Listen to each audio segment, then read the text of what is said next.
ప్రతి వేడుక మర్చిపోలేని కానుక, ప్రతిసారి జ్ఞాపకాల ఝరి, ప్రతి మగువ షాపింగ్ వేదిక మైసూర్ శారీ ఉద్యోగ్. బయటపడాలి. భయంతో కూర్చుని పోవాలా, లేదా దాని మీద అటాక్ చేయాలా, లేదా వెనక్కి పారిపోవాలా? సార్ ముఖ్యంగా నాకు తెలిసినంత మటుకు ఇంకొక వేరే ఇన్సిడెంట్ చెప్తాను మీ తర్వాత. లెపర్డ్ అని ఎనీ వైల్డ్ యానిమల్ అది కావాల్సి మనం అటాక్ చేసుకోవడానికి ప్రయత్నం చేయదు. దాని ప్రాణభయం దాని ప్రాణభయం దానికి ఉంటుంది. ఇక్కడ దానికి అంటే నాకు అంటే what I feel after this much of service, మనకు మన మదర్ ఎట్లా చెప్తుందో అది అగ్గిరా ముట్టకు ఇది రా ముట్టకన్నట్టుగా లెపర్డ్ తల్లి కూడా లెపర్డ్కి చెప్తుంది, ఈ రెండు కాళ్ళ వాడుతో మాత్రం జాగ్రత్తగా ఉండమని చెప్తుంది.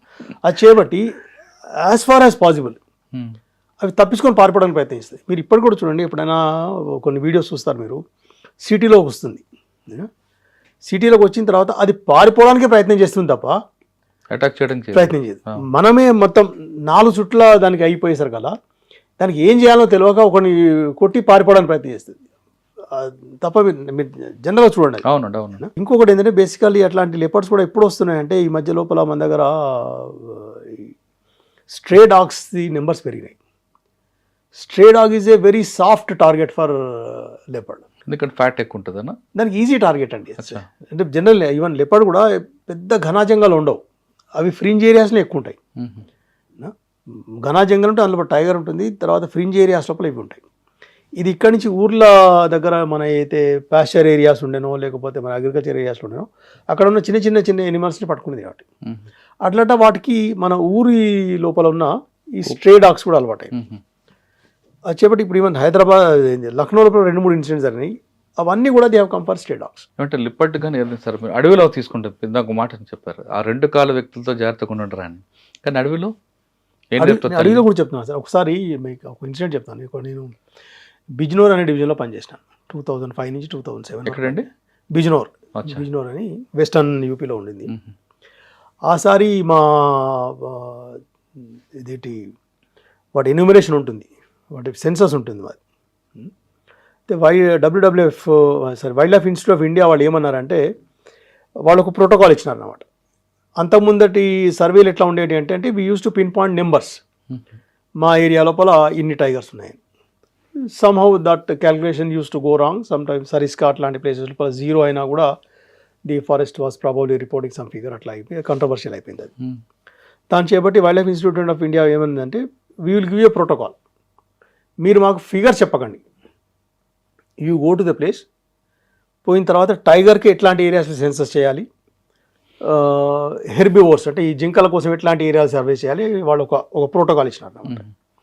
ఆ ప్రోటోకాల్ ప్రకారంగా ఒక వాగు నది అంటే డ్రై బెడ్ అన్నమాట, దాంట్లో నేను సర్వే చేస్తాను.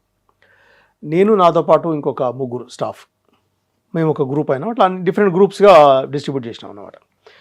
నేనే డిఎఫ్ఓన్ కాబట్టి ఆ గ్రూప్స్ అని తయారు చేసాం. ఒక గ్రూప్ నేను తీసుకున్నాను.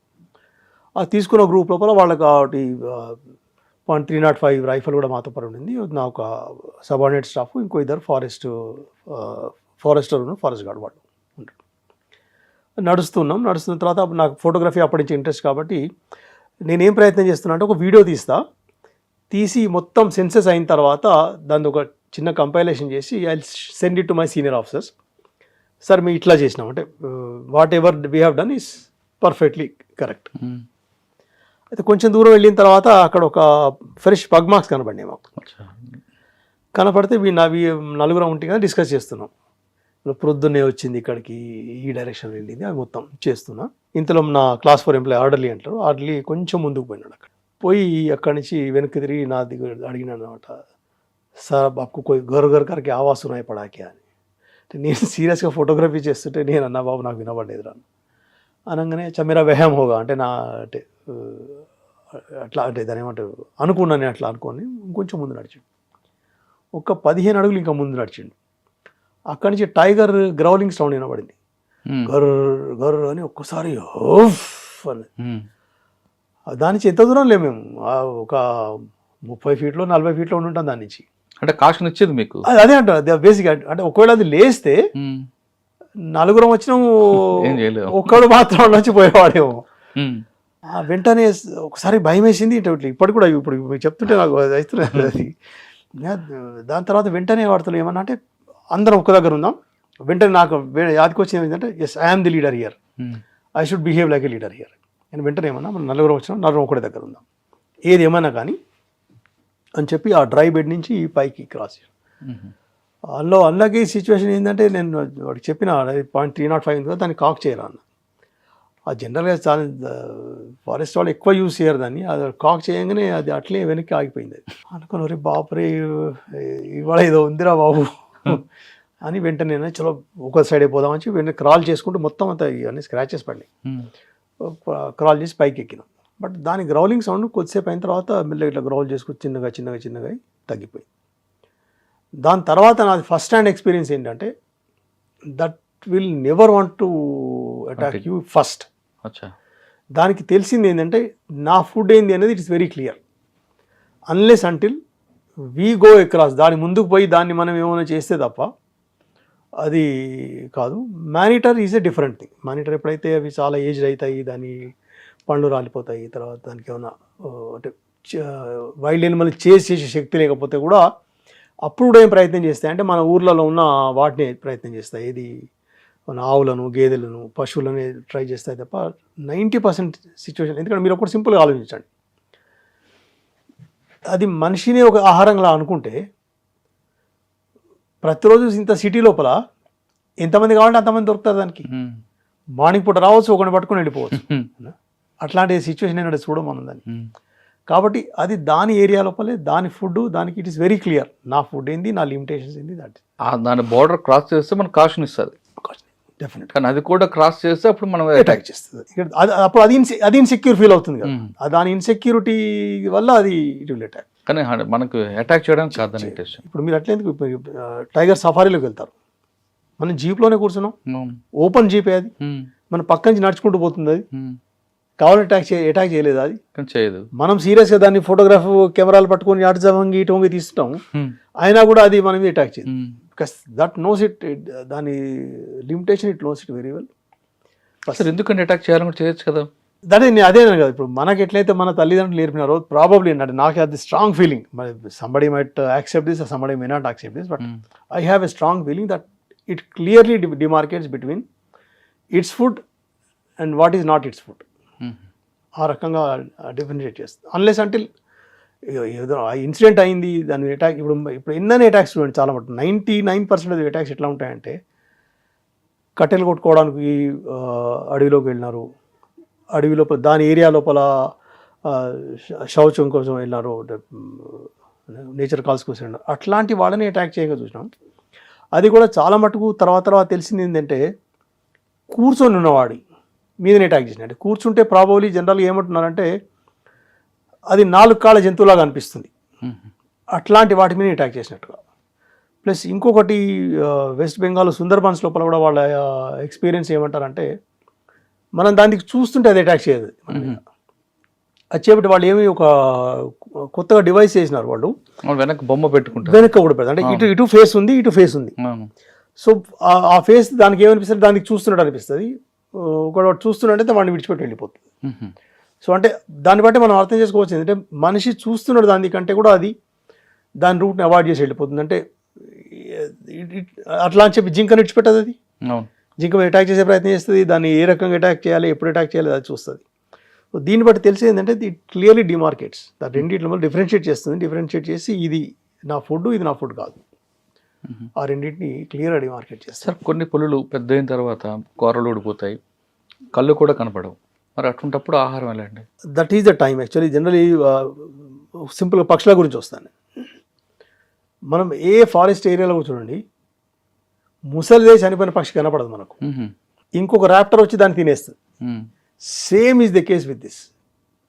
ఒకసారి దాని అది వీక్ అయిందంటేనే ఇంకొక పులి దాని మీద అటాక్ చేస్తుంది, లేదా అక్కడి నుంచి అది పలాయనం చెందుతుంది. అక్కడి నుంచి మేము చాలా మట్టుకు పలాయనం చెంది మానిటర్స్ అయినవి లేకపోతే ఊర్ల మీద అటాక్ చేస్తున్న టైగర్స్ అంటేనే దాని మీనింగ్ ఏంటంటే అది వీక్ అయిందని గుర్తన్నమాట. వీక్ అయ్యి ఫారెస్ట్ లోపల ఉండిపోతేనేమో వేరే టైగర్ దాని మీద అటాక్ చేస్తుంది. టైగర్ మీద టైగర్ అటాక్ చేస్తారు డెఫినెట్గా సార్, డెఫినెట్ టెరిటోరియల్. దాని గురించి ఇప్పుడు నేను ఒక ఏరియా లోపల పనిచేసినాను. ఇప్పుడు లక్నోలో చీఫ్ కన్జర్వేటర్ ఉన్నప్పుడు దుధ్వా నేషనల్ పార్క్ అని ఉంది, అది లఖీంపూర్ గిరి అని డిస్ట్రిక్ట్లో వస్తుంది. అక్కడ దుధ్వా నేషనల్ పార్క్ ఏరియా కొద్దిగా వేరే ఉంది, ఇది కాకుండా టెరిటోరియల్ ఏరియాస్ కొన్ని వేరే ఉన్నాయి. సౌత్ ఖిరి అని నార్త్ కిరియన్ డిస్ట్రిక్ట్స్, నార్త్ కిరియన్ డివిజన్స్ ఉండేవి. అందులో సౌత్ ఖిరి డివిజన్ లోపల ఒక 25 స్క్వేర్ కిలోమీటర్ల ఏరియా, దాని లోపల 17 టైగర్స్ నేను చూసాను. 17. ఆ కాలాంతరంలో అంటే అధ్యయనంలో తెలిసింది ఏంటంటే ఈ 17 టైగర్స్ కూడా ఎట్లాంటివి అంటే ఆ మెయిన్ ఏరియా అవుతుందో ఆ ఏరియాలో ఏదో స్ట్రాంగెస్ట్ టైగర్ ఉండిందో అవి మిగిలిన టైగర్స్ని అక్కడ తరిమేసి, అయితే దాంతో కొట్లాడి శక్తి లేదు. అది చేయబట్టి మెల్లమెల్ల పలాయనం చెందినవి. పలాయనం చెందిన గ్రూప్ అంతా ఒకలాగా ఉండేదన్నమాట. అక్కడ 17 టైగర్లు ఒక చిన్న ఏరియాలో ఉండేవి. ఆ రకంగా అయితే పలాయనం చెందుతాయి అవి. చెంది మళ్ళీ స్ట్రెంత్ రికవర్ అయితే మళ్ళీ పోతాయి, లేకపోతే మళ్ళీ వాపసు వస్తాయి ఇక్కడికి. అట్లా జరిగేది అన్నమాట. అది అంటే మీరు చెప్తుండే ఇక్కడ కూడా ఎకో సిస్టమే. ఇక్కడ కూడా అదే సేమ్ అండి, ఇక్కడ అదే సిస్టమ్. దాని లోపల అంటే బేసికలీ ఇది ఏంటంటే ఇది ఫీమేల్ కోసం మేటింగ్ కోసం కూడా ఈ కొట్లాట్లు ఎక్కువ జరుగుతాయి, ఈ ఘర్షణలు ఎక్కువ జరుగుతాయి. ఏది స్ట్రాంగెస్టో అది మాత్రమే దాని ఒక ఏరియాని డిమార్కెట్ చేసుకుంటుంది. ఆ డిమార్కెట్ చేసే సిస్టమ్ కూడా ఉంటుంది అనమాట.